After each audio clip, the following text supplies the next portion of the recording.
నమస్కారం. Welcome to Radha's ప్రాచీన ప్రాంగణం.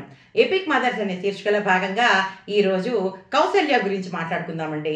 అవునండి, శ్రీరాముడు తల్లి కౌసల్య గురించే మాట్లాడుకుందాము. ఈ కౌసల్య కోసల దేశపు రాజు అయినటువంటి కుశధ్వజుడి కుమార్తె అండి.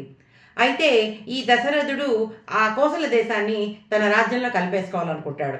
ఆ విషయాన్ని కుశధ్వజుడు అంగీకరించడు. అప్పుడు ఈ దశరథ మహారాజు వీరి రాజ్యంపైకి దండెత్తి వస్తాడు. అప్పుడు కుశధ్వజుడు ఆ దశరథుడి ధాటి తట్టుకోలేక సంధి చేసుకుని తన కుమార్తె అయినటువంటి కౌసల్యనిచ్చి ఈ దశరథుడికి వివాహం చేస్తారండి. అయితే దశరథుడి ముగ్గురు భార్యలలో ఈ కౌసల్య పెద్దావిడ. ఈవిడే పట్టమహిషి అండి. అంటే వశిష్ఠుడి యాగం ద్వారా వచ్చిన యజ్ఞఫలంలో కొంత భాగాన్ని ఈమె స్వీకరించడం వల్ల ఆ పరమ పురుషుడు విష్ణుమూర్తి యొక్క అవతారమైనటువంటి శ్రీరాముడికి జన్మనిస్తుందండి. దానితోటే ఆవిడ ఎంతో అదృష్టవంతురాలుగా చెప్పుకోవచ్చు. అంతేకాకుండా ఆ శ్రీరాముడిలో ఉన్నటువంటి మంచి లక్షణాలన్నీ కూడా ఈవిడ నేర్పించినట్టుగానే ఉంటాయన్నమాట. ఎప్పుడూ కూడా ధర్మాన్ని పాటించాలని చెప్పేది, తండ్రి మాటని జవదాటకుండా ఉండాలని నేర్పించేది. దశరథుడి మూడో భార్య అయినటువంటి కైకేయి వల్ల 14 ఏళ్ళు అరణ్యవాసం చేయమని తన తండ్రి చెప్తే అప్పుడు కూడా ధర్మము పాటించిన ఆయన తండ్రి మాట జవదాటద్దని చెప్పింది తప్ప ముక్కు పచ్చలారని తన కొడుకు కోడలు కూడా అడవికి వెళ్ళిపోతుంటే ఈవిడ ఎంతో ఎంతో కలత చెందుతుంది. చాలా విషాదాన్ని ఆవిడ ఎదుర్కొంటుందండి. ఆ కొడుకు వెళ్ళిపోయిన తర్వాత భర్త మరణం ఆవిడని ఎంతో కలిచివేస్తుంది.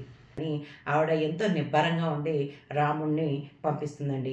అంతేకాదు తన ఎంతో లావణ్యవతి అయిన సీతాదేవి కూడా ఆ రాముడితో పాటు నారచీరలు కట్టుకుని అడవికి బయలుదేరుతుంటే ఈవిడ దుఃఖానికి అవధులు లేకుండా పోతాయి.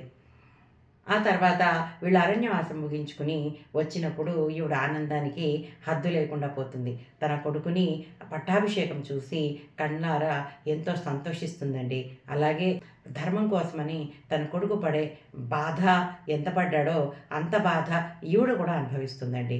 అక్కడ కొడుకు ధర్మం నిలపడానికి పడే ప్రయాస, అతను దిగమింగుకున్న బాధ ఇవన్నీ కూడా ఈవిడ కళ్ళెదురకుండా చూస్తూ ఎంతో బాధకు గురైందండి. ఇంచుమించు రాముడు పడ్డ బాధ అంతా కూడా ఈ కౌసల్యాదేవి కూడా అనుభవించిందండి.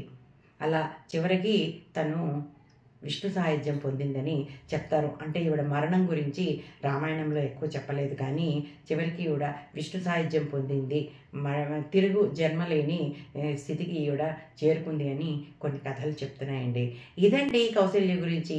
వచ్చే సంచికలో మరొక తల్లితోటి మీ ముందరకు వస్తాను. అంతవరకు సెలవు.